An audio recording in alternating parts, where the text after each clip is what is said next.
The portrait of a lady written by Khushwant Singh. दादी ये एक वर्ड नहीं, ये एक इमोशन है, एक फीलिंग है, एक जज्बात है। अगर आपने भी अपने दादी को देखा हुआ है या अपने दादी के साथ रहते हैं तो आप इस फीलिंग को, इस इमोशन को महसूस कर सकते हैं। खुशवंत सिंह भी बताते हैं उनके दादी के साथ उनका क्या रिश्ता रहा।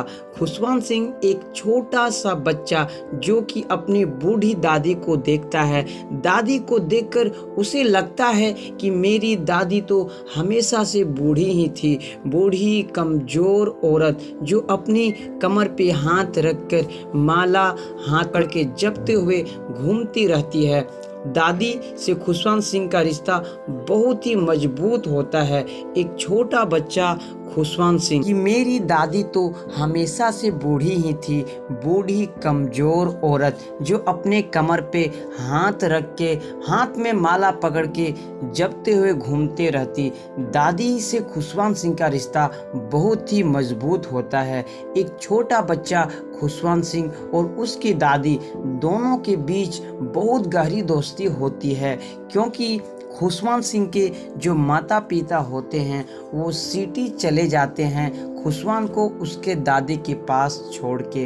अब दादी पोते एक ही कमरे में रहते हैं जहां दादी उसका खूब ख्याल रखते हैं। वो उसे कहानियाँ सुनाते हैं कि वो कैसे अपने बचपन में किस तरह की खेल खेला करती, क्या क्या काम क्या करती थी। ये सब कुछ खुशवंत सिंह अपने दादी से सुनते हैं। खुशवंत सिंह को उठाना, स्कूल के लिए तैयार करना और फिर स्कूल लेकर जाना, ये सारा काम खुशवंत सिंह के दादी उसके साथ क्या करती थी।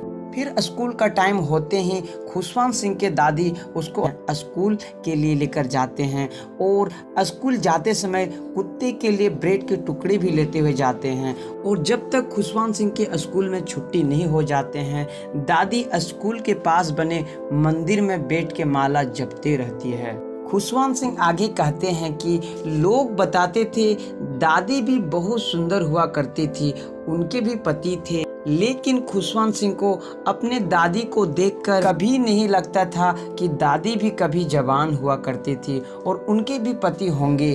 वो तो बस एक दादी थी, एक बूढ़ी दादी। दादी पोते कि ये रिश्ता बहुत ही प्यारा था, जहां खुशवंत सिंह अपने दादी से भजन भी सुना करते थे क्योंकि उसकी दादी की आवाज़ बहुत प्यारी लगती थी।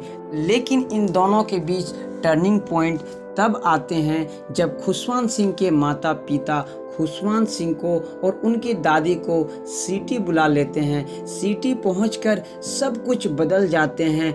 अब खुशवंत सिंह सिटी यानी शहर के एक इंग्लिश मीडियम स्कूल में पढ़ने लगते हैं, जहां पे उसको केमिस्ट्री, साइंस और वेस्टर्न कल्चर के बारे में पढ़ाया जाता है। वो अपनी दादी से लेसन को शेयर जरूर करते हैं, लेकिन दादी को कुछ खास समझ नहीं आती है, उन्हें इस लैंग्वेज भी समझ नहीं आते हैं और इस बात से वो नाराज भी रहती है क्योंकि अब वो अपनी पोते की मदद नहीं कर पाते हैं जिस तरह उसकी पढ़ाई में पहले मदद करवा रही थी। साथ ही उन्हें ये भी अच्छी नहीं लगती कि ये इन सब पढ़ाई में गॉड की तो बातें है ही नहीं। इस तरह से दादी पोते के रिश्ता में थोड़ा सा फासला आना शुरू हो जाते हैं और ये फासला बहुत ज़्यादा बढ़ जाते हैं तब जब खुशवंत सिंह यूनिवर्सिटी में कदम रखते हैं और अब उसे एक अलग कमरा दे दिया जाता है। दादी उससे अलग हो जाती है।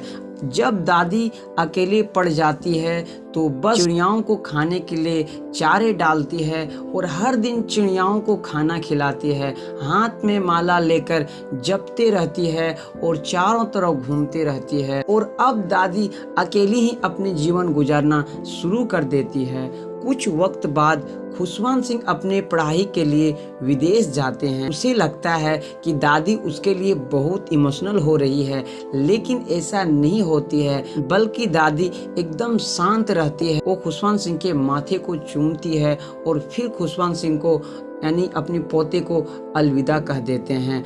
5 साल बाद फिर जब खुशवंत सिंह वापस आना चाहते हैं, क्योंकि उसको लगता है कि दादी बहुत परेशान हो रही होगी, फिर खुशवंत सिंह वापस आ जाते हैं। जैसे उसकी दादी खुशवंत सिंह को देखते हैं, गले लगा लेते हैं, बहुत प्यार करते हैं। खुशवंत सिंह देखता है आज भी उसकी दादी बिल्कुल वैसी ही दिख रही है जिस तरह वो 5 साल पहले देख कर गए थे, वैसी ही चेहरों में झुर्रियां छाई हुई है और अब भी उसकी सबसे ज्यादा समय चिड़ियाओं के साथ बीत रहे हैं, जिन्हें वो दाना देती है और खाना खिलाती थी। एक दिन दादी को बुखार आती है, फिर डॉक्टर के पास लेकर जाते हैं और डॉक्टर कहते हैं बुखार जल्दी ही चल जाएगी, लेकिन दादी कहती है मुझे पता है अब मेरी अंतिम समय आ गया है, अब मेरी आखिरी समय आ गया है इस दुनिया को अलविदा बोलने के लिए।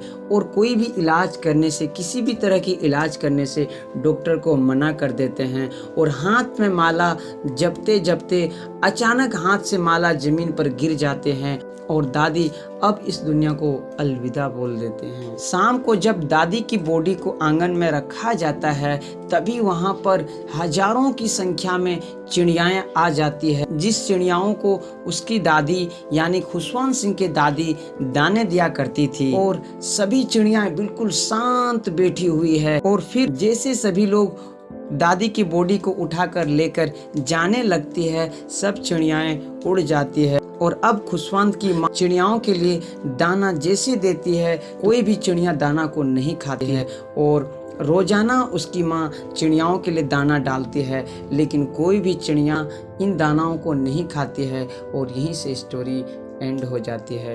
तो गाइज, आपको इस स्टोरी से क्या सीख मिला कि एक दादी और एक पोते के रिश्ते कितने गहरे होते हैं।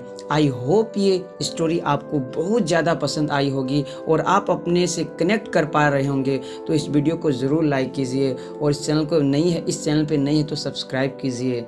मिलते हैं किसी नई स्टोरी के साथ, तब तक के लिए खुश रहिए और खुशियाँ बांटते रहिए।